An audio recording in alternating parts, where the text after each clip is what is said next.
사회문화 세 번째 시간입니다. 오늘은 사회문화 현상을 보는 다양한 관점에 대한 이야기를 하고 있습니다. 교과서 17페이지고요. 관점, 뷰포인트, 사회문화 현상을 바라보는 방식에 대한 이야기입니다. 그러면 대표적인 관점에는 어떤 것들이 있을까? 바로 내용으로 들어가 보도록 합시다. 3페이지 넘겨서 18페이지로 가보겠습니다.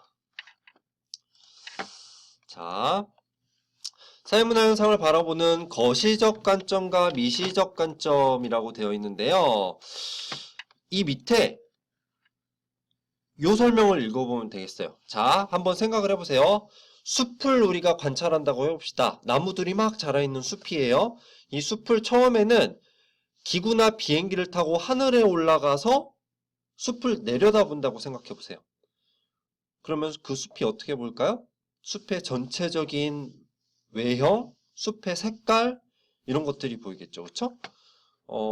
그래서 숲을 내려다보면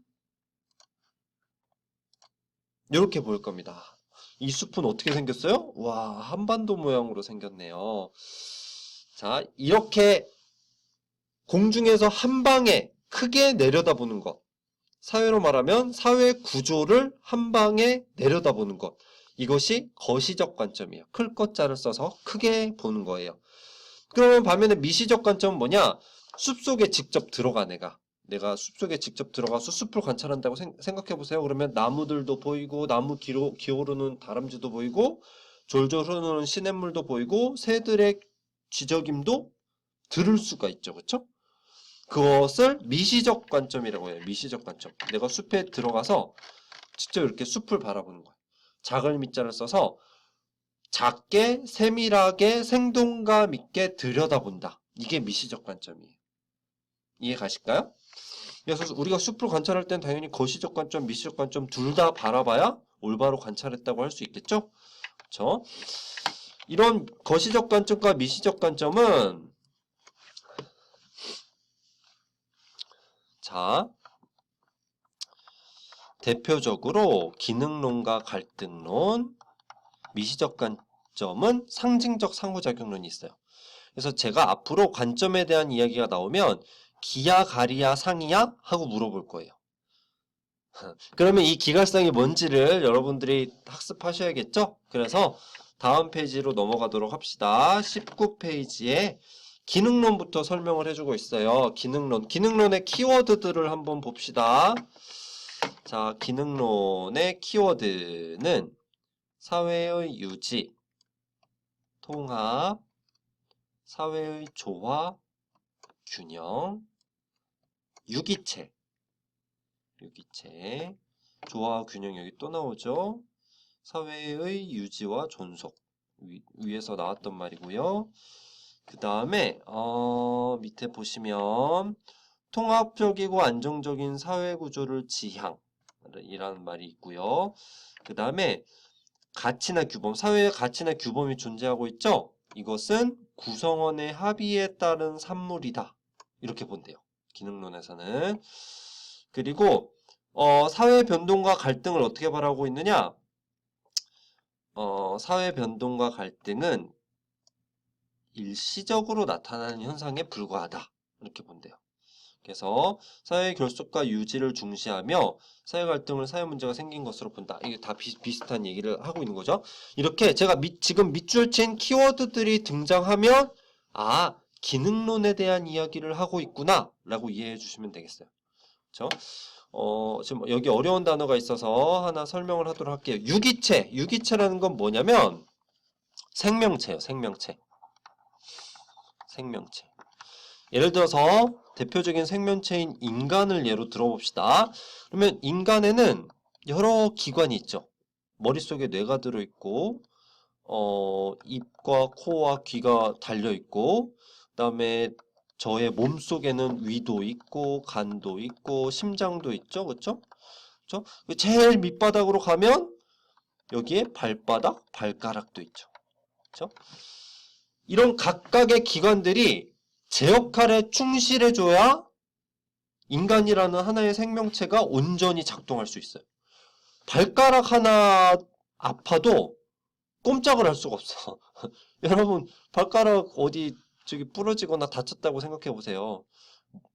전체적인 인간의 제대로 된 기능을 할 수가 없게 된단 말이에요. 그렇죠? 이게 바로 생명체의 특징이거든요.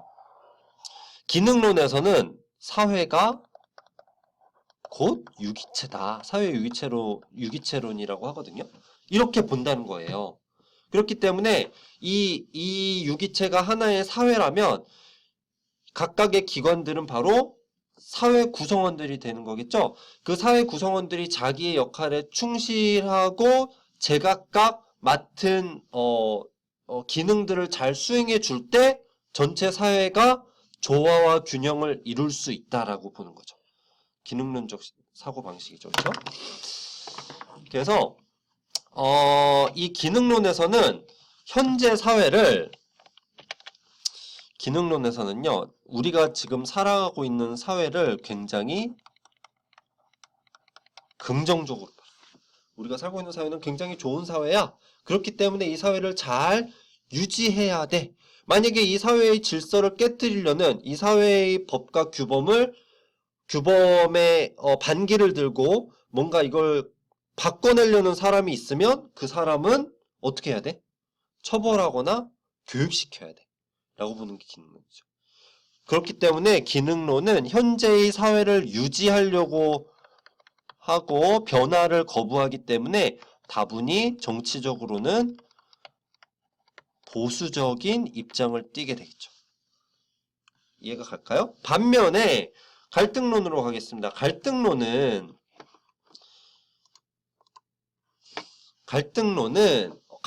키워드를 먼저 살펴볼게요. 갈등론의 키워드는 이해관계에 따라 움직인다라는 표현이 나오고요. 희소한 부와 권력 등의 가치 배분을 둘러싼 이게 가장 중요한 키워드예요. 지배 집단과 피지배 집단 간의 대립, 자원의 희소성, 지배 집단의 기득권. 이런 단어들이 나오면 갈등론에 대한 이야기를 하고 있구나라고 보시면 되는 거예요. 따라서 갈등론에서 사회 변동, 갈등은 항상 존재할 수밖에 없어요. 왜냐하면 이 지배 집단이 피지배 집단을 속박하고 억압하고 그래서 피지배 집단으로부터 갖가지 이득을 취하는 것에 대해서 피지배 집단이 가만히 있겠어요? 가만히 구경하고 있을까요? 그렇지 않죠. 거기에 반기를 들고 반항하고 뭔가 변화를 이끌어내려고 끊임없이 갈등한단 말이에요. 그럴 수밖에 없다는 거야. 그래서 갈등론에서는 사회 변화, 갈등을 긍정적으로 봐요. 자, 제가 아까 설명했던 거를 갈등론에서 바라보는 사회는 굉장히 부정적이야. 나빠. 지금 존재하는 이 사회는 굉장히 나빠. 왜 나빠? 지배 집단을 위해 기능하고 있으니까. 그렇죠? 지금 사회통합, 규범, 법이라는 것도 지배 집단을 지켜주기 위해서 존재한다는 거예요. 그렇기 때문에 이 나쁜 사회를 적절히 변화시켜야 돼. 변화시켜야 돼. 그래서 그거를 급격하게 변화시키는 걸 혁명이라고 하죠. 혁명을 하자, 변화시키자 라고 보는 게 갈등론적 입장이죠. 그래서 정치적으로는 굉장히 진보적인 성격을 띠게 되는 거죠. 이해가 가실까요? 그래서 우리가 모든 사회 현상을 기능론과 갈등론으로 바라볼 수 있어요. 예를 들어서 교육. 대표적으로 교육시키는 학교라는 기관을 기능론적으로 바라보면 어떻게 바라볼 수 있을까요?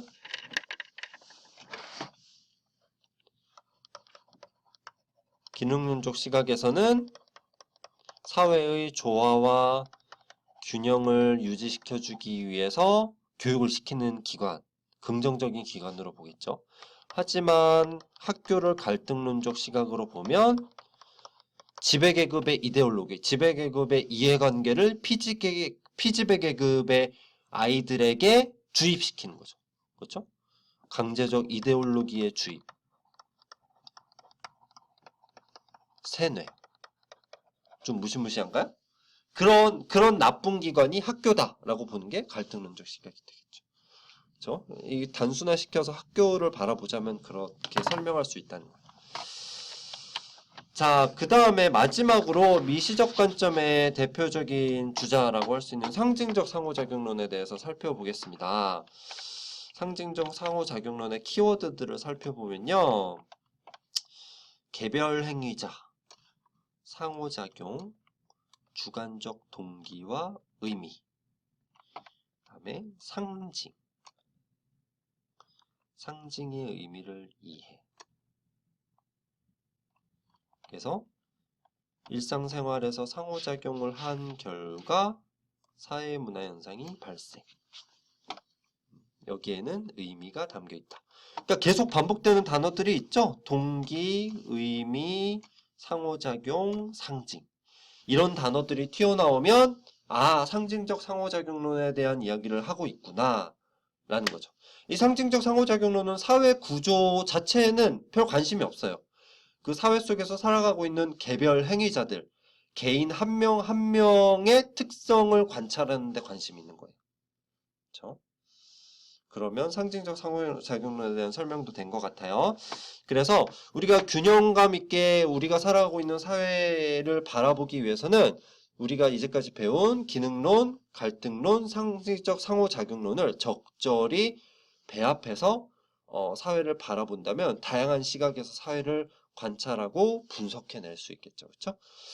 이 오늘 배운 기갈상, 기능론, 갈등론, 상징적 상호작용론은 앞으로 여러분들이 사회문화를 배울 때 끊임없이 나오게 될 이론들이에요. 그래서 이번 시간에 잘 이해를 해두면 여러분 아마 교과서 중반에도 나오고 후반부에도 계속 나올 거예요. 그래서 앞으로 이 기갈상이 어떻게 재등장하게 되는지를 앞으로 확인해 보기로 합시다. 오늘은 수업을 마치도록 하겠습니다. 수고하셨습니다.